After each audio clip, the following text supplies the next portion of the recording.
Hi, everyone, and welcome back to the Faster Way podcast. I am so thrilled to have my friend Kiran Krishnan on the Faster Way podcast today. And I believe that you are a repeat offender. It's probably been a few years, but I know I've had you on in the past. Yes, I've definitely been on in the past, but it's probably been 4 or 5 years, maybe. Crazy, crazy. And man, time is just wonky over the past, I would say, 6 to 7 years.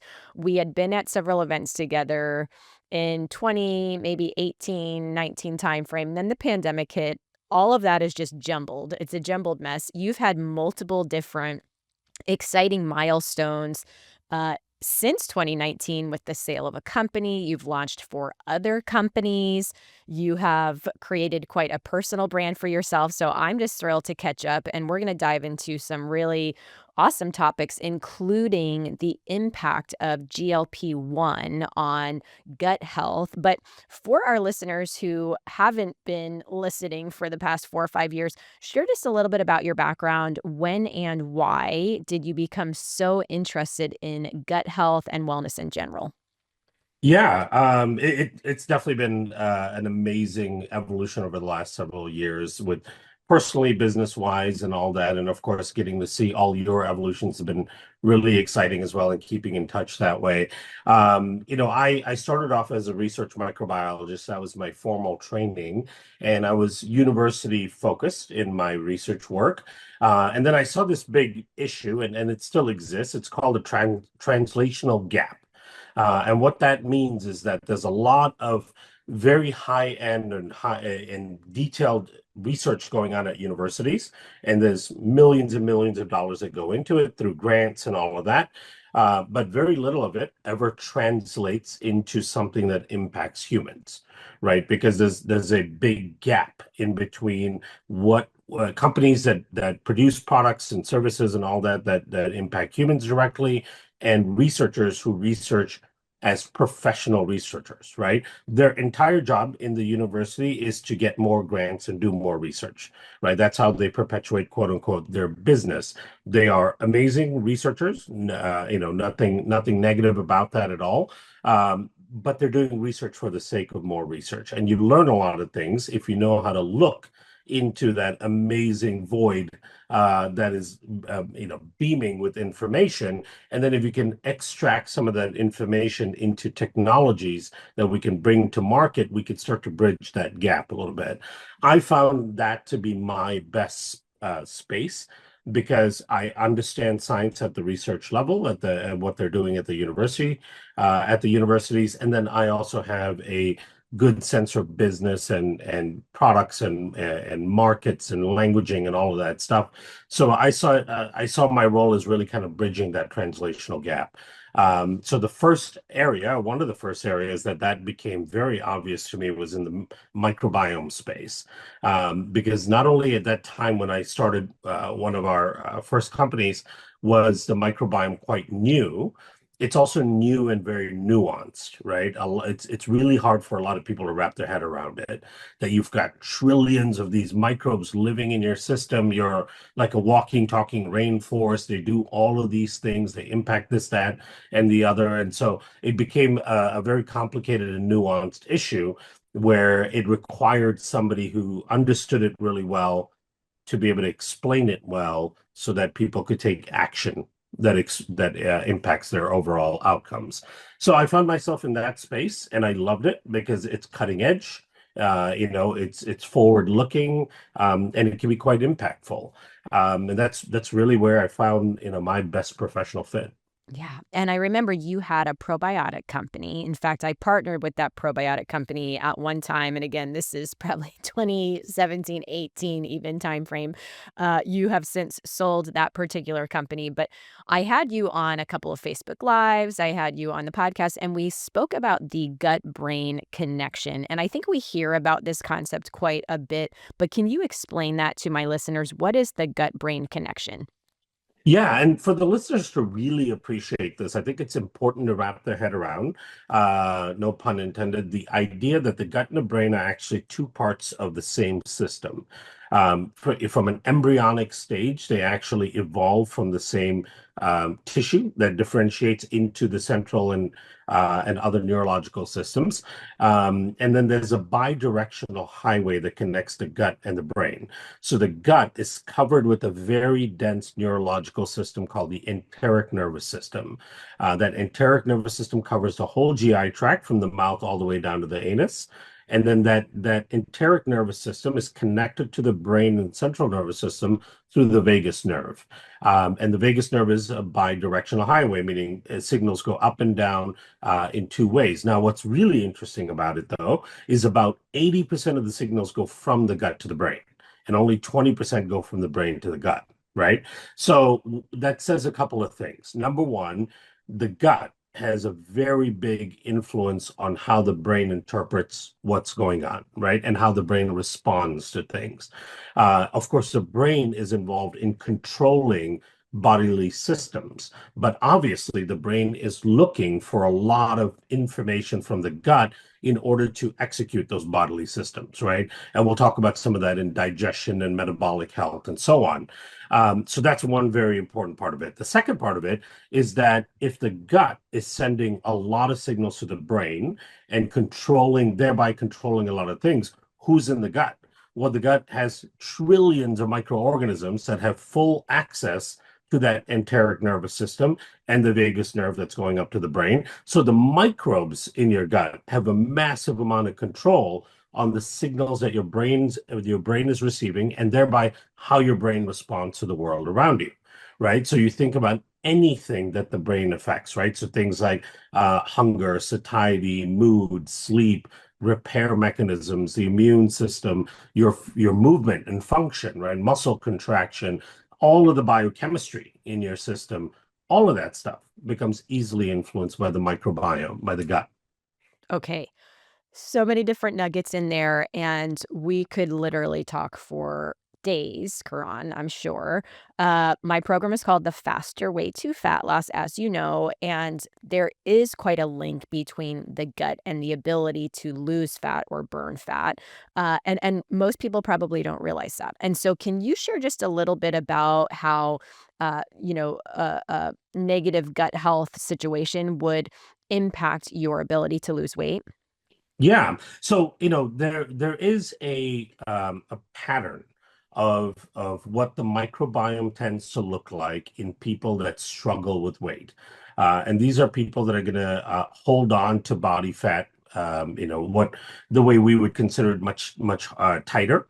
These are people that struggle with sugar balance and insulin control. These will also be people that struggle with eating and satiety signals and overeating. So that one of the technical terms for that is like leptin resistance, right? So it leads to a cascading of effects, right? So it leads to chronic overeating, not listening to satiety signals, and as a result of that, not regulating food intake and then breakdown and utilization of food properly, and then harvesting too many calories, that also occurs in a dysbiotic gut. And then finally, disruptions in fat burning signals, disruptions in protein synthesis, disruptions in nutrient absorption, and so on. But let's talk about then what's happening in the gut that leads to that, right? So those individuals will tend to have overgrowth of microbes that create cravings, for example. You could have too much candida, for example, and there's evidence that those kind of fungal overgrowths can stimulate sugar cravings, right? So it can, because the fungus wants sugar. They want sugar. They're controlling your gut and your brain. They're sending signals to the brain, as we talked about. So they're trying to get you to change your behavior by eating more sugary substances because that's what they want. Right. That was early on when I first started looking into the world of the microbiome. There was a great article that came out that was titled "My Bacteria Made Me Eat a Cupcake." Right. And that kind of summarizes it in many ways. So they can affect your behavior. They can cause you to eat certain things. They can cause you to eat more often than you should be eating. Right. So that's one aspect of it.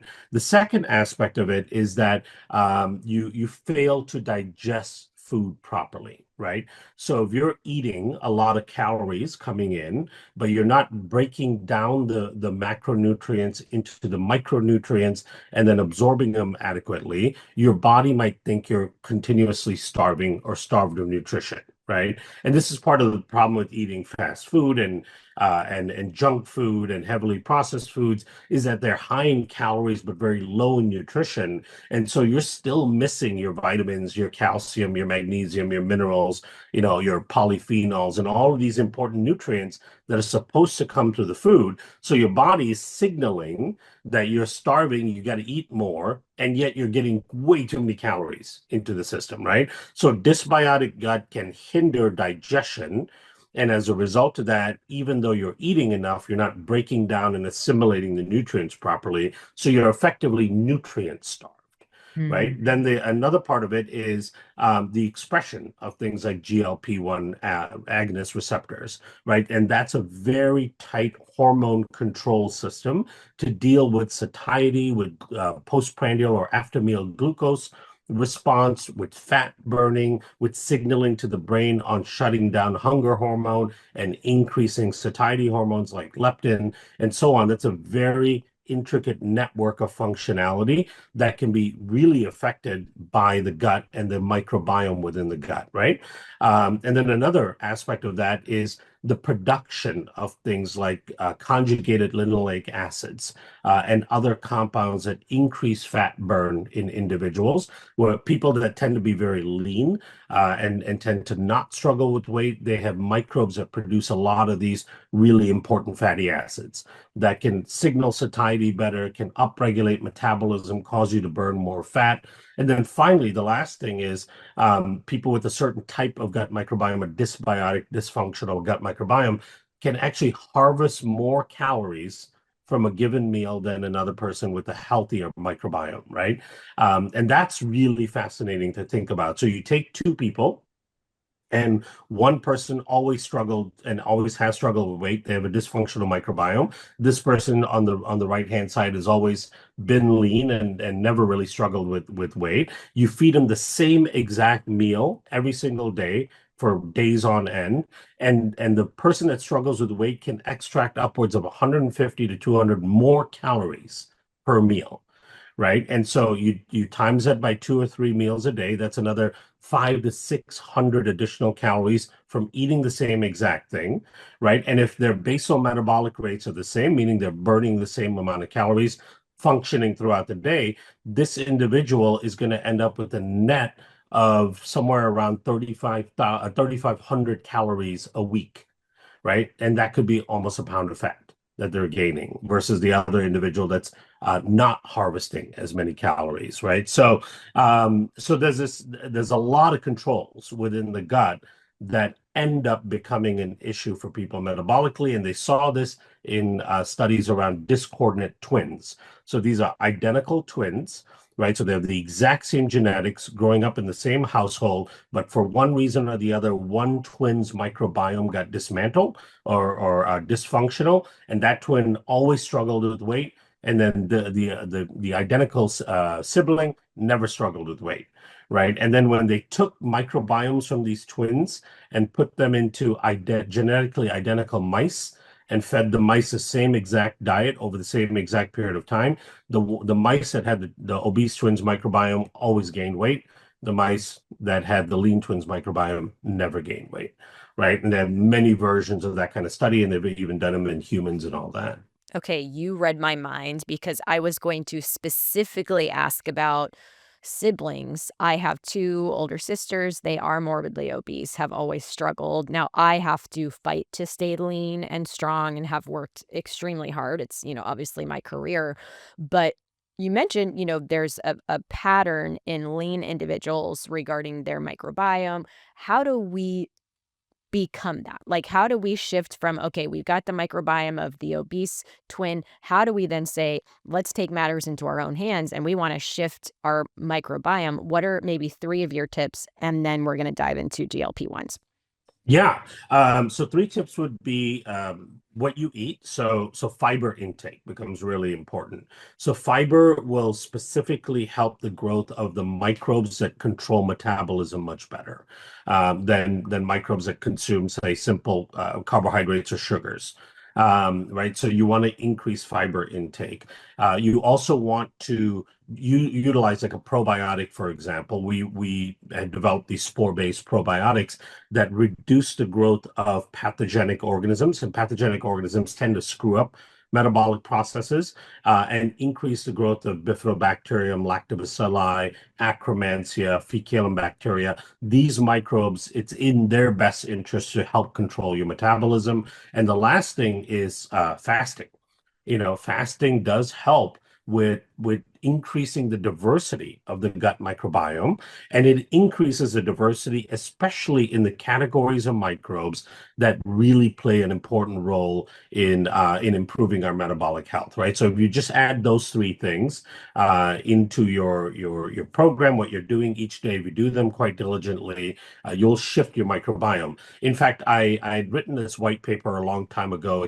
I called it metabolic reprogramming, and the idea was, how do you take somebody that is innately struggling with weight because of what their microbiome looks like, and keep in mind that a lot of your microbiome you get from your mom and your parents, right? And so if your parents struggled with weight, then you're likely going to have that transferred into you, and so it's going to be a constant battle. And so I said, how do you take someone like that? And then somebody that is one of those people we always say, oh, they can eat whatever they want, never gain weight, right? How do you convert them to that without doing any of the exercise and any of that? Can you do that just from the microbiome shift? Now, the idea there was to see the influence of the microbiome on these patterns. You always want to exercise, you always want to eat clean, you always want to do that, right? But we wanted to see this, and we actually published this human clinical trial. So my theory was, if we use the right prebiotics, so we use something called oligosaccharide prebiotics, which is galacto-oligosaccharide, fructo-oligosaccharides, and xylo-oligosaccharides, right? So they're abbreviated GOS, FOS, XOS, and you can find them in the number of products. Maybe I don't know, you might even have a product with it.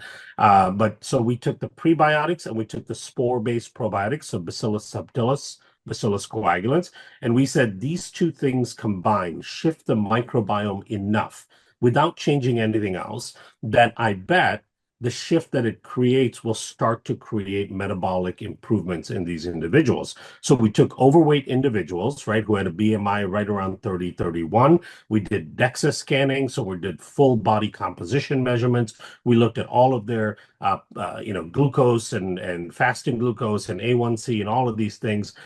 But we said, it was a double-blind control study, so nobody knew what they were on. And our instructions to them, and these were people that struggled with weight for years on end, our instructions to them was, do not diet, do not exercise, do not change anything you're doing, right? If you eat a bag of Cheetos a day, great, continue to do that, right? Don't do anything different. And within 90 days, we saw 35% reduction in visceral fat mass in the treatment group. We saw significant improvement in their blood glucose and glucose management and all that, and we even saw weight loss in the treatment group, right? What that indicated is that a shift in the microbiome could start to improve metabolic outcomes. Now, if those individuals added exercise, fasting, diet modifications and all that, they would have had amazing overall results, right?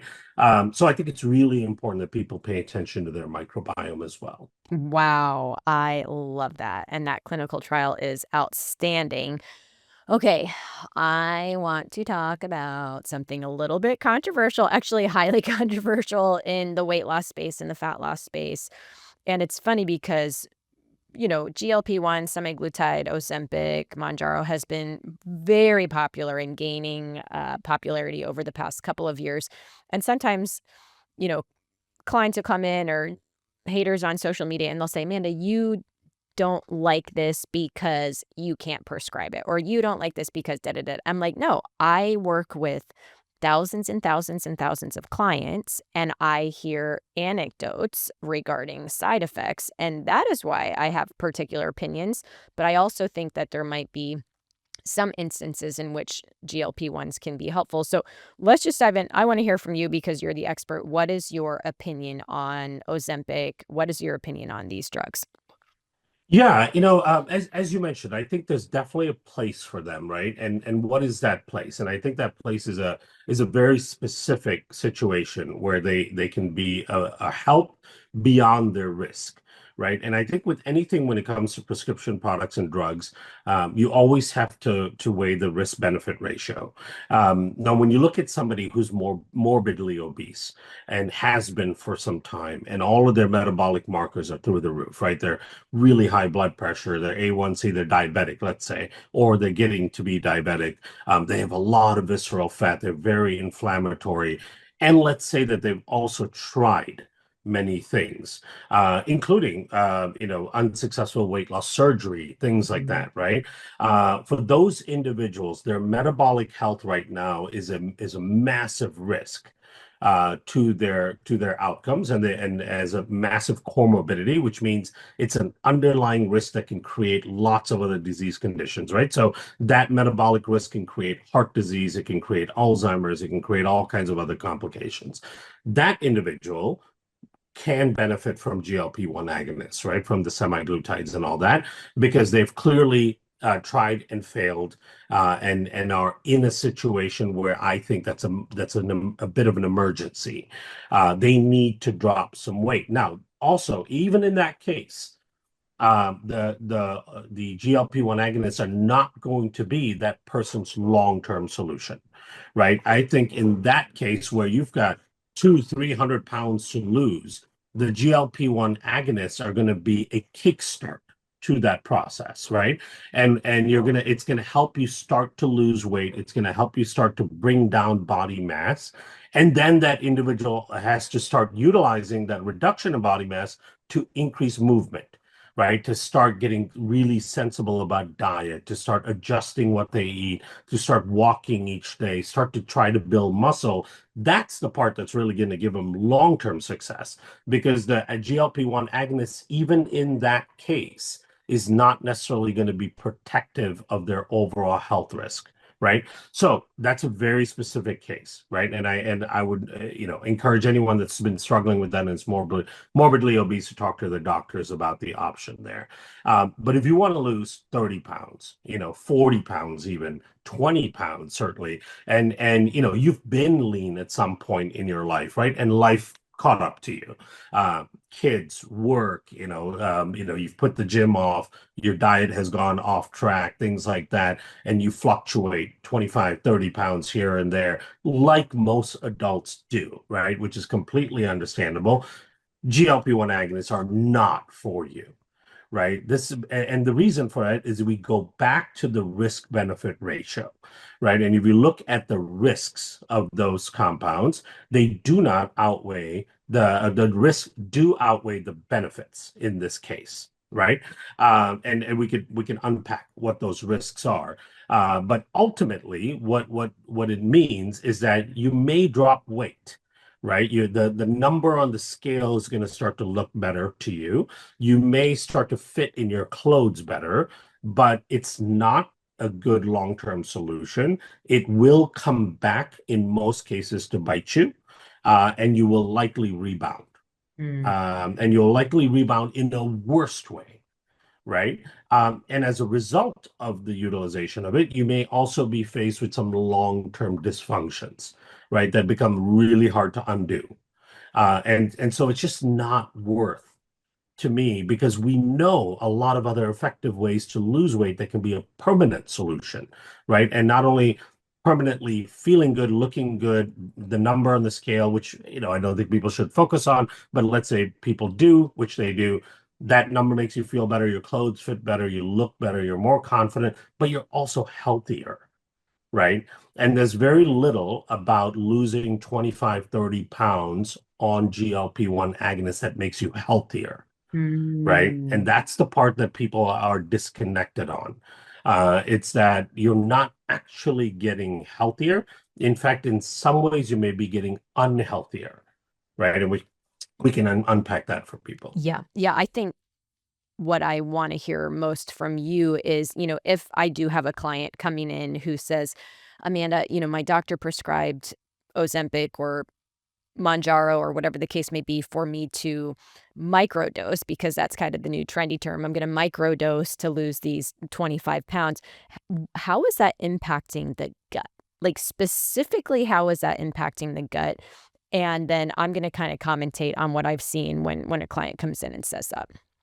Yeah, and this whole idea, I do want to comment on this idea of microdosing, because number one, there's been no research that I'm aware of on microdosing increasing weight loss, right?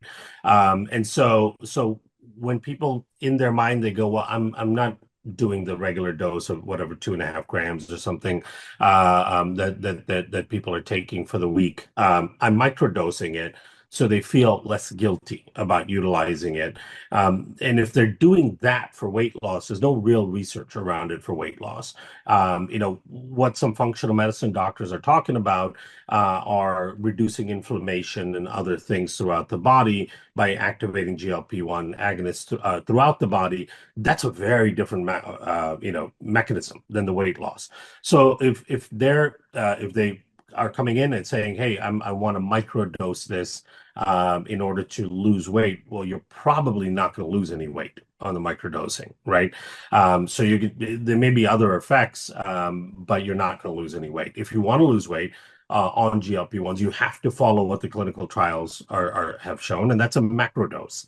And so ultimately, what that macrodose is going to do is it's going to really slow down your bowels to a crawl. And this is one of the scary parts of it to me, because there's a percentage of people that will have permanent bowel stasis, right? Bowel stasis means your bowel doesn't move anymore. One of the functions of GLP-1 as a activating signal in the gut is to slow down the bowel movement during digestion. Right. And that has a couple of different advantages to slow it down. Number one is it gives your bowel and your gut time to break down the food, right? Because there has to be a certain amount of transit time, meaning the food is moving through the intestines within a certain amount of time. You don't want it to be too fast. You don't want it to be too slow. You want it to be controlled within a certain time window so that you have adequate time for all the enzymes and bile and pancreatic enzymes and so on to work on the food, to break it down, to pull the proteins in, the phytonutrients, all of the amazing things that are in the food that hopefully you're eating a healthy version of. And then the other benefit of the bowel slowing down is that it provides a satiety signal, right? So that tells your body, hey, I've got food on board. I've got to divert energy towards breaking this down. I don't need you to eat anymore. Right. So stop the eating. So then you get the satiety signal. You actually develop a little bit of a food aversion. Most people know this when they've gone way beyond the satiety signal, right? When you gorge yourself and you overeat and then you feel kind of sick when you think about food. That is a functionality of that natural GLP-1 working. So the bowels slow down and food is allowed to digest. Now, the problem with the GLP-1 agonist is it does this chronically. So the bowels can slow down to a point where it basically stops, right? Or it slows down to a very slow crawl. One of the effects of that is that when the food slows way down in the small bowel, it actually gives it too much time. And as a result of too much time, you start to get fermentation in the small bowel, right? What you do not want is you do not want the food to sit in the small bowel for too long where you can get bacteria to start fermenting it. And when you start getting fermentation, you start altering the microbes in the small bowel, because that's not supposed to happen naturally. The small bowel is supposed to have very low number of microbes, right? Now you start increasing the growth of microbes because they have a really potent food source. And as a result of that, you start getting a condition called SIBO, Mm. small intestinal bacterial overgrowth, right? And with SIBO, you end up having a lot of bloating, a lot of distension, a lot of food intolerances. You eventually end up with leaky gut. And as a result of leaky gut, you get a lot of inflammation and a lot of other condition risks, right? Leaky gut becomes one of the biggest sources of chronic low-grade inflammation throughout the body. And so that's one of the most profound ways in which you alter the gut microbiome when you go on GLP-1 agonists. Is the bowels slow down way too much? In fact, in a percentage of people, it stops completely. So food sits in there, it can putrefy, it can feed the wrong microbes. You get an overgrowth of microbes where you shouldn't have very high levels of microbes, and you end up with conditions like SIBO. Mm. It's interesting because in my community, when I post about GLP-1s, I have a 50-50 response, 50%, maybe even 60-40. 60% come in and they say, I tried it, I felt terrible, I was nauseous, I wasn't able to eat enough, I went off, I gained more weight, da da da. Some say I was hospitalized, some say my daughter was hospitalized. And then 40% say, changed my life. I am so grateful that this drug is out there, da da da. But I think what was interesting about what you said is in most cases, these drugs are not making you more healthy from the inside out. They're making you less healthy, and it is altering your gut microbiome. Would you lump GLP-1s, meaning Ozempic and Mounjaro, in with, for example, a trizepatide or a tesamorelin peptide? Would you say that it's apples to apples? It's very close. Yeah. Mhm. There's small differences in their structure. And I've heard, for example, docs that use both, they'll say, well, tirzepatide has less side effects, and perhaps less muscle loss or less weight rebound. I think that's more kind of empirical data, rather than trials that have gone head to head. But generally, they work about the same, right? The whole idea behind all of these is that you sit on the GLP-1 receptor, and then you upregulate the signal that the GLP-1 receptor is naturally supposed to give you for 7 days in a row. Right. And that's the part where it becomes really uncomfortable for me, knowing what that means, right, physiologically in the body. So I think that's where it really starts to get uncomfortable, and they all do that. There may be some clinical reason why tirzepatide may be less side effect prone than Ozempic, for example. But I think ultimately, if your goal is to lose 25 pounds, 30 pounds, right, this should be a very, very, very, very last resort, if at all. Because you're not going to necessarily get healthier on that, right? And I think most people who want to lose 25, 30 pounds are wanting to do so for a dual reason. I think they want to look better, feel better, right? And which is totally valid, and everyone should feel best about themselves. But I think a lot of them are also being told, because of blood markers and all that, that they need to lose some weight, right? Maybe their blood pressure is starting to creep up. Maybe their total lipid profile is a little bit off. Maybe their blood sugar levels are unhealthy. Maybe they went to their doctor and they got an A1C, and their doctor's like, hey, you're pre-diabetic. You need to cut back. You need to do some diet, exercising. So they have health reasons to do that as well. And then, or they read Gabrielle Lyon's book, or they've seen influencers online that are talking about muscle and how that's the organ of longevity, and they're like, I want to put on more muscle, right? And I want to be healthier, I want to feel better, sleep better, all of that stuff. So I think there's a dual reason there, where you want not just the cosmetic improvement, but I think a lot of people are getting very conscious about health. And that's the part that's the missing link to me, is like you if you lose 30 pounds, or your goal is to lose 30 pounds using GLP-1 agonists, you're not necessarily making yourself healthier, right? Mm. And there's a few reasons for that I think are very potent. Yeah, yeah. Okay, tell me a little bit about the new companies that you've launched. Yeah. So there's a few. One of them is a company called EndoAxis.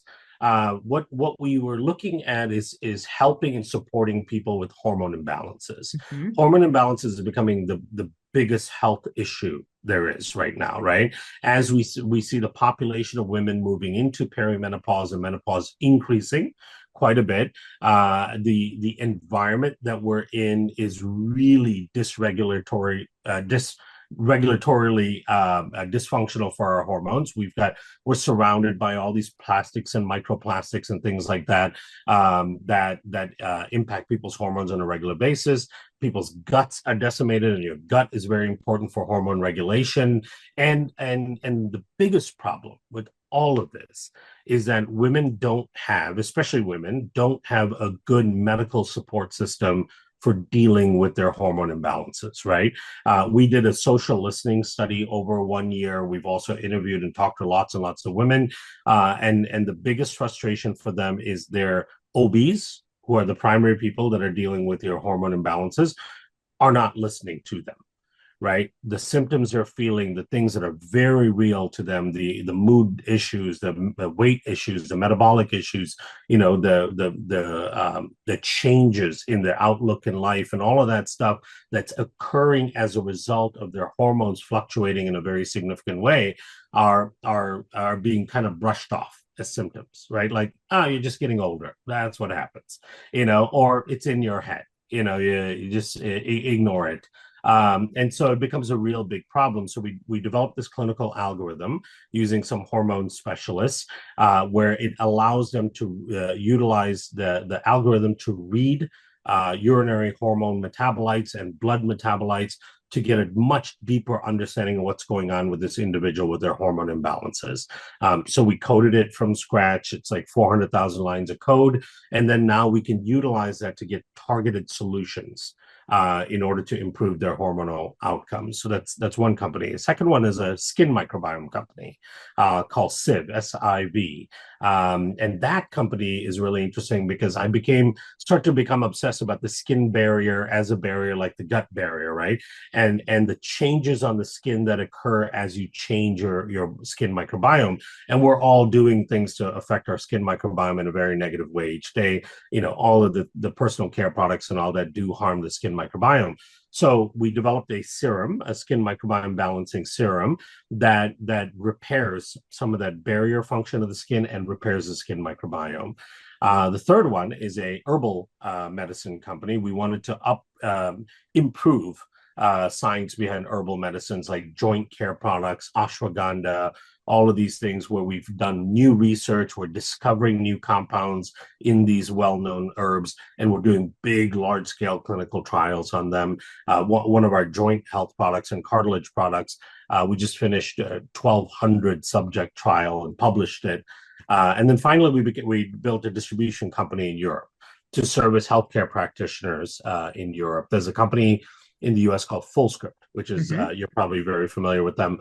They're a massive distribution company for healthcare practitioners. So we essentially built the Fullscript of Europe, and to provide healthcare practitioners in Europe with a lot more options in terms of treating their patients.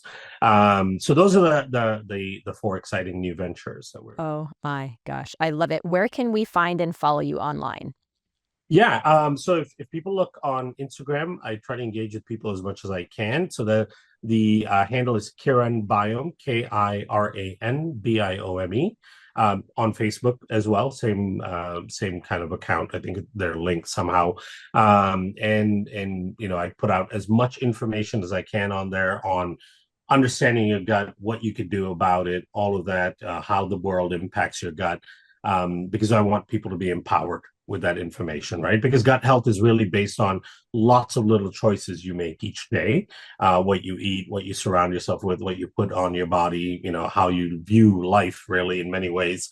And so I want to empower people with the right knowledge to make a lot of those decisions. Amazing. Thank you so much for your time. I always love catching up with you, and we have learned so much through the conversation. So we just appreciate you. Thank you guys for listening. Bye, everyone.